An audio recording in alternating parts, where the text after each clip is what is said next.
fact that me and Bad Wolf, we had talked about it, and he had put me on to some of Sammy's new music, and I was like, amazed, and his videos are amazing. And I was like, hey, do you think that I could make him a piece of art? And he's like, of course. And I was like, would you give it to him? Because I actually didn't get to be there.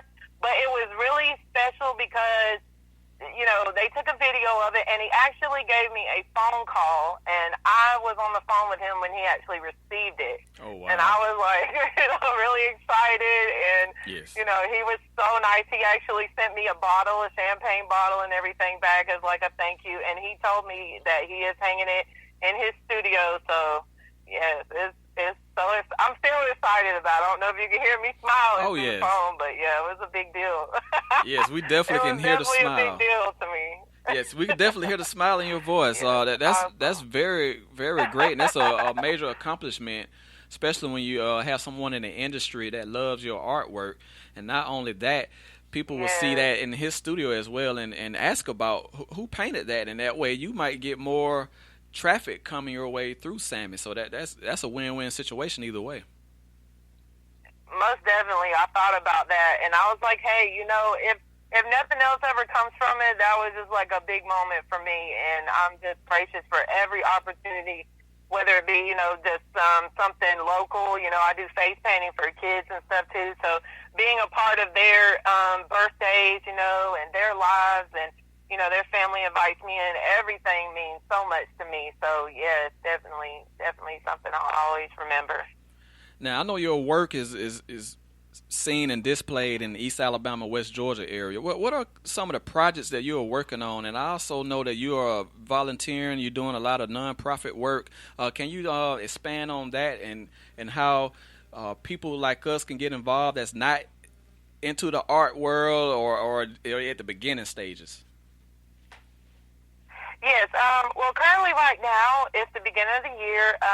I have some projects in work for local people. Actually, other people that I have done artwork before, because I do some paint-in sits and stuff. I'll actually come to their homes, and, they'll bring their friends over. So it's, a nice little social event, another way for them to connect besides just, doing a typical party. So I have a couple of those in the works. I do the volunteer. At this moment, it was at a standstill because of the holidays, and I was super busy with other things. But I plan to start those up again. But yeah, just really, those are close to my heart because, as I mentioned before, when I was a child, my upbringing wasn't the best, and I didn't have a lot of friends, and it was very therapeutic for me to do art, a way to kind of escape and a way to feel like I belonged and a sense of purpose. So I just really want to provide that for the children that are, for all children, but really those children that may not have as much as others do, and they can't afford the expensive shoes and all the video games and stuff, because imagination and being able to put that on paper and express yourself is, very, very important. And I think that I want to try to, provide that opportunity for those children. It's on the Macon Road area, in the Macon Road in Columbus, right. Georgia. But yeah, the, lower income area, I just really want to invite those kids in. And this is all something that I'm providing. They don't have to, pay for it or anything, but I just want to give them a way, to express themselves and create when otherwise they might not be able to do that. So yeah. And then I'm trying to look into some local nursing homes, right. Because with my art, what I want to do is I want to connect people, and it, regardless of the age, regardless of any of that, I just want to let everyone have an opportunity to express themselves, because art heals and it connects people, and that's really my goal. So yes, yeah, that's what I plan on doing the upcoming year. So yeah, I'm excited. Yes, I see you have a very busy 2020, and that's great. And you definitely keep doing all of those great deeds and helping people and uplift people with your art. I do have one more question for you. Have you gotten into mural paintings, or if so, can you tell us about that? Yes, actually, I've been doing murals for a long time now. Actually, I have a couple of landmarks where I have done work. I mean, I've done in salons. Okay. One is Bliss Salon in Columbus, Georgia. I've done one there. Zoe's Pediatrics on 13th Street in Columbus. I've done work for barbershops. I mean, there was a barbershop. I'm not sure if it's still open, but Game Time Barbershop was one that I've done.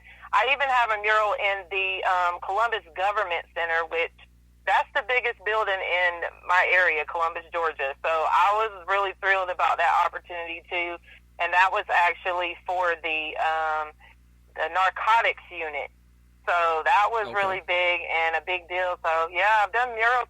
I've done quite a few murals around the city, which I'm grateful for. And then the most recent one, too, it's actually a restaurant that's about to open. It's going to be, the restaurant is dedicated to Black history, and it's going to have Black, soul food, which is so awesome. It's called the Straw Hat, and it is going to open in about probably mid-February. But all the art that I've done there is for her restaurant, and really has a lot of meaning to it, which it actually just was featured in the Ledger-Enquirer newspaper in Columbus. So wow. It's going to be a big deal when it opens, and it has a lot of meaning, and she's an awesome lady. So, yes, I'm excited about these. But, yeah, the murals definitely is a big part of what I do, and I love those. Well, Valerie, I want to say thank you for taking the time to interview with us. Tell us where we can find you online. Okay, and thanks for having me. My social media accounts are, I have Instagram. This is art_angel_7. I have 2 pages on Facebook. My personal Facebook page is Valerie Eskridge. Last name is spelled Eskridge. And then I have an art business page, which is titled Art Angel. And I also have a Twitter. It is ArtAngel787. So you can follow me and connect to me on any of those. Thank you. Awesome, Valerie. You have a great day, and thank you again. Thank you, T-Rex. I appreciate it. Welcome back to Maine and Recx. We are here with a special guest. He has a new album that's going to be released in a week called Religion Almost Killed Me. We're going to welcome Torrance Rudd to the show. Yo, what's up, everybody, man? Thank y'all for having me. Likewise, man. It's always a blessing to have a man of God on the show to talk about music and just talk about life in general. So tell us about this new album, man. Why did you title this Religion Almost Killed Me? Man, I'm going to go I can't go too deep, because I don't want to spoil. I want people to go and get the album, and also I'm writing a book. But Religion Almost Killed Me came from just a series of events that I faced through the church, And whenever I talk about it, I try to watch what I say very carefully because I don't want to sound like I'm bashing the church, and that's not the case. But there is some things that should be discussed that goes on inside of Christianity, and which every religion, but I know from my experience, I went through some things, man, and I literally thought I was going to die. I thought I was going to lose my mind, man, just because of the thing. My world had been shaken. Everything that I knew or thought I knew really wasn't to be so when I came to know God for myself, and that's the thing. So, religion is not the same thing as having a relationship with God. So once I became closer with God, I found out that I was actually doing the very opposite of what he wanted me to do, because I was in bondage to what I thought was Christianity, but it was religion. Right. I understand that. Yeah, I definitely understand that. Yeah. Now, getting right into it, man, like you had great 2019, business-wise, and then you had a setback, losing your father, who, I've read, a lot of the things you said, he was your hero. Right. Describe how this galvanized you and made this album even stronger for you. Man, losing my dad was the hardest thing that I've ever gone through to this point in my life. And when that happened, it shook my world. Like, in the process of releasing Religion Almost Killed Me, and my dad just suddenly dying, I was mad. I was upset with God. I was upset, and I really didn't want to do music anymore. I wanted to give up, and but because of who God is, man, He's so wise, and He knows what's on the inside of us. He knows how to pull you out of those dark moments if you allow Him to. And it really just, after I shook it off, and got over the initial part of my grieving, I realized this is something that my dad would want me to do. And it's funny because my dad sent me a text message probably 2 months before he passed and told me how proud he was of me. He was he didn't do a lot of talking. He was a very funny guy, but he wasn't a very emotional guy, I'll say that. Right. Okay. So I knew he was proud of me because of the way he treated me, the way he supported me. But to hear him say it or to see him write it meant a whole nother different thing. So he told me he was proud of me. And so he's the only reason that I wanted to do music. And from all my life, he's the only reason that I ever wanted to do music. So this now, it has a whole new meaning now.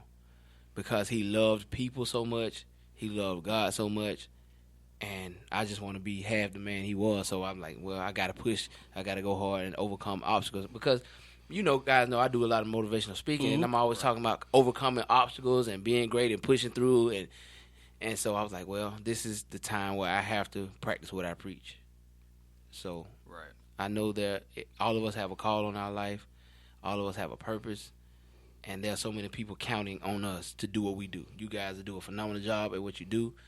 And sometimes it may seem, but somebody's listening and you're helping somebody. So that's why I got to go ahead and push this album out. One of the other things that we talked about, man, is like, I can remember when we first interviewed you a few years back, you talked about how, when you first started doing the music, it was a turn up for you.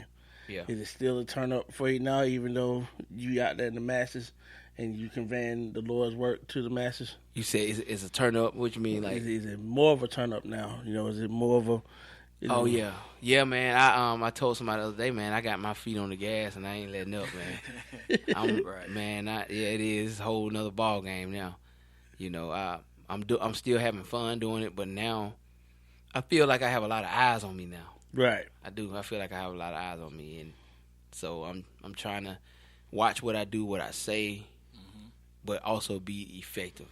Right. Yeah. And so with your foot on the gas, you feel like you're more driven now? Oh, yeah. More than ever? Oh, yeah, confident? Man. Yeah, I'm more confident. Okay. And not just to be confident, but I know a lot more now.